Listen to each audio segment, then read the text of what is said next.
students, now we discuss double acting cylinder actuation for speed versus discharge. So this experiment, the procedure same as already we completed for force versus pressure. The same setup will done this experiment. So the construction for this experiment already discussed the same thing. The cylinder is there. The cylinders can be connected by the flow control valve. The flow control valves can be connected by the direction control valve. The direction control valves can be connected by means the pump. The pump is can be connected by the motor. So the motor will be connected taken by the oil from the oil tank. The setup already we discussed, the same procedure and same setup. You can see this is a construction wise. So this is an electric motor is there. The electric motor can be connected with the pump. So the pump is can be connected by the oil tank. So this is a direction control valve, and this is a pressure. This is a indicator pressure is there, and this is a double acting cylinder. The double acting cylinder can be connected with this is a pressure regulating valve. This is the both is the pressure regulating valve, and there will be connected the pressure regulating valve can be connected with means of the actuating cylinder. So this is a construction wise the same, but if you working principle, so this experiment we have to find out the speed versus discharge. So first we can switch off the supply on the electric power supply on the motor. So the motor can be switched on, and next one is switch off the power supply to the DC control unit. So that will be switched on. Automatically, if the DC power is can be switched on means, so we have to just interface with the trainer kit. So the hydraulic trainer kit will interface with the computer. So after the interface with the trainer kit, what will be happen?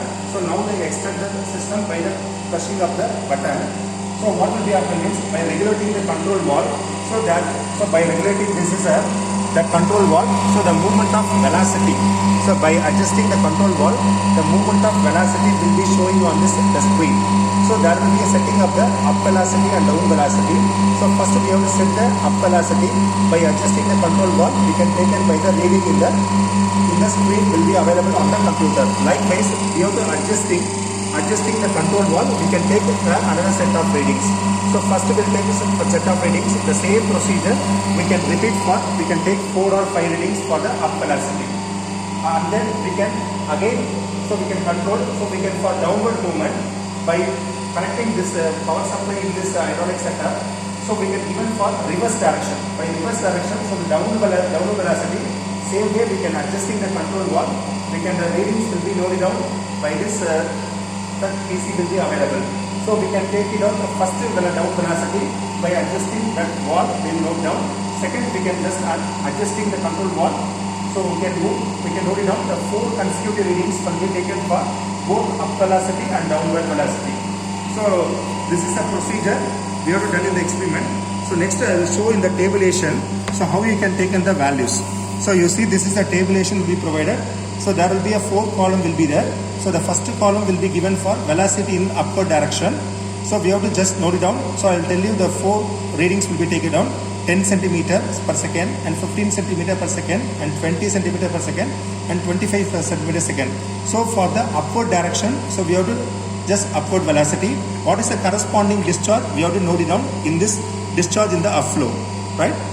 So how you can find out means discharge, I will tell you. First upward velocity 10, 15, 20 and 25. So like that there will be a formula is there. The formula is equal to speed is equal to flow by area. Already you know that the area is equal to pi by 4 d square. So by applying this formula, the flow is equal to velocity into area. So velocity into area. So we have to find out the respective discharge. Like a way for the second upward velocity 15 meter per second. So we have to note it down for the discharge in the upflow. So like way 20 and 25 for the upward velocity, the corresponding discharge we have to find it out. Thus, after finishing the upward velocity, we can go for the downward velocity. The downward velocity means starting from 25, 20 and 15 and 10. So again we can plot it, we can write in the second column will be provided in the tabulation. So first 25 downward velocity, what is the corresponding discharge in the downward flow? So and like a way 20 and 15 and 10, so we have to find it out. So after find out the tabulation, so just we can plot into the graph.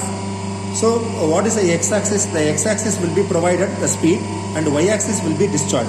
So first I will draw in the upward flow and downward flow. We'll see this is the upward flow. We can plot in the values will be available in the tabulation. So we have to plot the values from the upward velocity and upward discharge. So we have to connecting all the points. So we have to draw the line. So this is a inference will be occur in the upward velocity. This is a model graph I'll show you. So the same way we can see in the downward velocity. So the downward velocity we can draw another graph, because we can take it the upward velocity separately and downward velocity separately, and the upward discharge separately and the downward discharge separately. So we have to plot in the two graph will be differently, because we have the two different readings, two different set of readings. So we will plot the graph will be differently, both upward and downward flow. So in the downward flow, again we can draw in the x-axis in the speed for downward flow, the speed in downward flow, like a way the discharge in the downward flow in the y-axis. So again we plot all the values and we connect all the values. So this kind of the curve will be available by this graph. So this is a procedure we have to done by the double acting cylinder by using a speed versus discharge, right? So next I will show in the manual. So the aim and procedure already will discuss. So there will be a circuit will be available. So I'll show in the circuit in the experimental setup. The same circuit will be available in the manual, and procedure and tabulation will be available. So we can do the same procedure and take the readings for both upward velocity and upward discharge, and downward velocity, downward discharge, and draw the graph. So in this experiment, the outcome is we have to find out the double acting, if you are actuating the double acting cylinder, what is the effect of the speed versus discharge. So we have to find out by using a graph for both upward flow and downward flow. So thank you.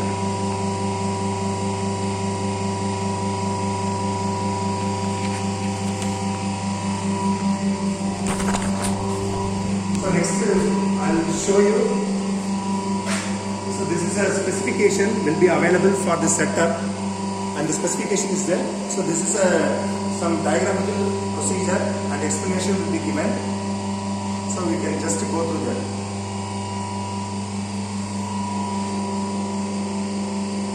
What are the features will be available for the hydraulic system?